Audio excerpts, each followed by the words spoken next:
Peço que você me ouça com muito cuidado, com muita atenção, porque o texto que nós vamos ler hoje, agora, nesse momento, ele trata, assim, de uma avaliação, de um diagnóstico que o profeta faz dos pecados alheios e dele próprio. Você vai perceber isso, que ele vai falar dos pecados alheios, dos relacionamentos, ele vai falar dos grandes da sociedade, ele vai falar de filhos, de pais, de nora, de sogra, de irmãos. É um texto, inclusive, que Jesus menciona nos evangelhos. E o que o profeta quer não é atacar pedra nas pessoas, ele não quer julgar as pessoas e se fazer de santo, sabe, de bonzinho, porque isso é auto-vitimização. Infelizmente, as pessoas estão assim, se auto-vitimizando, ninguém presta, somente elas, ninguém é bom, somente elas, todo mundo é mau, elas são boas. Isso é um cuidado que você precisa ter quando lê textos como o que nós vamos ler na sequência. O que o profeta, na verdade, está fazendo é um diagnóstico do coração humano e do seu próprio coração. Para no final desse diagnóstico, como um médico que examina um paciente e descobre pela suspeita que esse paciente tem um tumor, um câncer, no final o doutor vai fazer a cirurgia, vai fazer a operação, vai arrancar esse tumor maligno e vai por um tempo tratar aquele paciente até que ele fique completamente curado. Essa é a intenção do profeta e das Escrituras. Nós vamos ler o profeta Miqueias. Abra aí a sua Bíblia no profeta Miqueias, no capítulo 7. Nós vamos do verso 1 até ao verso 9. Miqueias 7, do 1 até ao 9. Você já encontrou? É um dos profetas menores, no finalzinho do Antigo Testamento. E se você puder ler junto comigo, acompanhar junto comigo, será bom para que a gente possa comentando. Ainda que eu não vá explicar as minúcias, até porque o texto é autoexplicativo. Vamos lá, então? Ele começa assim, ó. Ai de mim, porque eu estou como quando são colhidas as frutas de verão, como os abiscos da vindima. Não há cacho de uvas para comer, nem figos temporãos que a minha alma desejou. Ele se sentiu como um faminto, indo ao pomar, e a colheita já tinha acontecido. E não tinha sobrado nenhuma fruta, nenhuma uva, nenhum figo, nenhuma maçã. Ele alude isso ao fato da humanidade não pensar no seu próximo. As pessoas só pensam nelas mesmas. Ninguém pensou que ele poderia ter fome, ou que alguém que passasse por aquele pomar, como mandava a lei, teria fome. Cada um pensou em si mesmo. Ele falou, eu me sinto assim. Eu me sinto como alguém que não foi lembrado. Alguém que foi deixado faminto, que foi deixado sedento, que foi deixado de lado. Aí o diagnóstico que ele faz, e ele assevera isso. Pereceu o benigno da terra.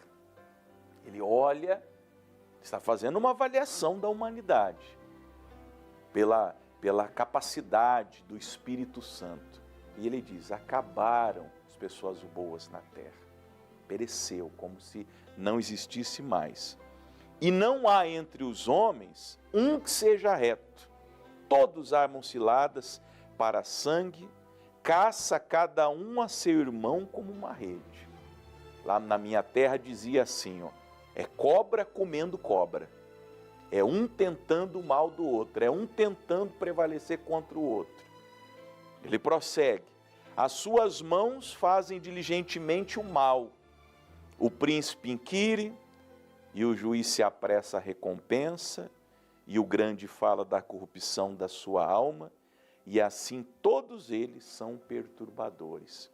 Fala, olha, a classe política, a classe judiciária, a classe legislativa, todos estão envolvidos com corrupção, com coisa errada. Não é de hoje que desviam o dinheiro da merenda das crianças, não é de hoje que desviam o dinheiro do remédio, não é de hoje que fazem licitação para construir uma ponte e não constroem a ponte. Não é de hoje. Não é de hoje que os STFs da vida estão recebendo recompensa para darem sentenças. Verso 4, o melhor deles, se é que tinha alguém ali que era menos pior, é como um espinho. Imagine, o melhor deles é um espinho. O mais reto é pior do que o espinhal. Veio o dia dos teus vigias, veio a tua visitação, agora será a sua confusão. Aí ele pega mais pesado, por assim dizer, versículo 5. Não creais no amigo, nem confieis no vosso guia. Até o pastor, o guia que é o pastor não dava para confiar. Daquela que repousa no teu seio, guarda as portas da tua boca. Até com a esposa, cuidado que você fala com a tua esposa. Veja como que ele estava numa situação difícil. Veja, eu falei lá no início, tenha cuidado, nós não vamos ler isso aqui julgando todo mundo, dizendo que ninguém presta. Na verdade, ele está mostrando o diagnóstico mais terrível que possa existir. Como eu falei, um médico que descobre que aquele paciente tem um câncer, uma metástase. Ele vai tratar, ele quer resolver isso. Por quê? O filho despreza o pai, a filha se levanta contra sua mãe. Quem de vocês aí não está passando isso? Rebelião por conta dos seus filhos, que não respeitam, que não obedecem.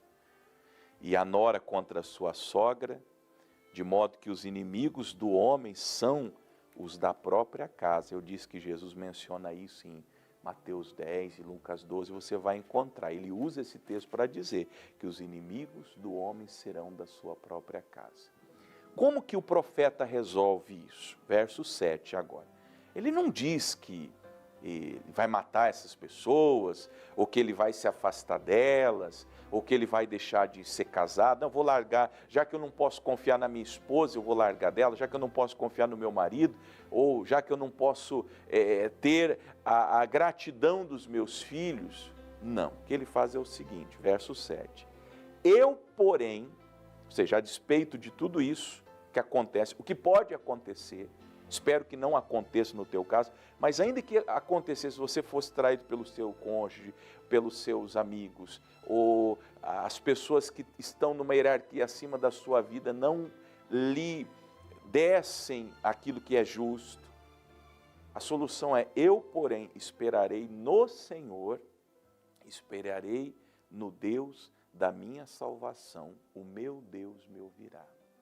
O que Miqueias está dizendo é, sempre que algo assim acontece, nós temos que ir a Deus. Exemplo, ele acabou de falar no verso 6, o problema de uma sogra com a sua nora. Talvez a senhora tenha um problema com a nora depois que seu filho começou a namorar essa moça, começou a gostar dessa moça, talvez casou, nem se casou, se ajuntou, como diziam. Depois disso, acabou. Teu filho virou contra a senhora. E a senhora sabe que seu filho não é o mesmo de antes, carinhoso, atencioso, que te visitava sempre, por causa dessa nora. A senhora está triste com essa nora, a senhora está chateada com essa nora. O que a senhora tem que fazer? Buscar Deus. Buscar Deus pelo seu filho, buscar Deus pela nora, afinal de contas agora ela é a sua nora. Buscar Deus pelos filhos que nascerão desse relacionamento, a contragosto, mas é a mulher que teu filho escolheu e dali virão seus futuros netos, ou já vieram até. É isso que o Miqueias está ensinando. Sempre que alguma coisa não esteja bem, numa questão maior, como ele fala, de príncipe, de juiz, dos grandes, não é? Quando da questão política, que a nossa vida depende da questão política, pode ser que esteja no poder quem nós não votamos, e as coisas estão indo contra aquilo que nós esperamos, nós oramos a Deus. Deus não mandou ir para frente de quartel, Deus não mandou ir quebrar a Praça dos Três Poderes, como fizeram lá em 8 de janeiro de 2023, Deus não mandou fazer isso. Nós temos que orar, nós temos que apresentar a Deus em oração. Eu, porém, esperarei no Senhor, esperei no Deus da minha salvação, meu Deus me ouvirá. Eu vou levar essa minha decepção com essas pessoas, com esse amigo, com esse guia, com essa nora, com esse filho, com esse pai, com esses inimigos que muitas vezes brotam de dentro da minha própria casa, porque talvez você esteja numa situação que é impossível haver harmonia. Fogo amigo, não é assim que o pessoal fala? E nunca se esqueça que Jesus passou e sentiu isso na pele. Jesus um dia disse: aquele que come comigo à mesa levantou contra mim o seu calcanhar, aludindo a Judas Iscariote. Então o próprio Cristo passou por isso. Um amigo, um discípulo, alguém que ele escolheu, alguém que ele confiou, foi o seu traidor. E o traiu com um beijo. Jesus olha para ele na noite da traição e diz: com um beijo você me trai. Imagine a decepção de Jesus. Mas Jesus não deu um murro em Judas. Jesus não amaldiçoou Judas.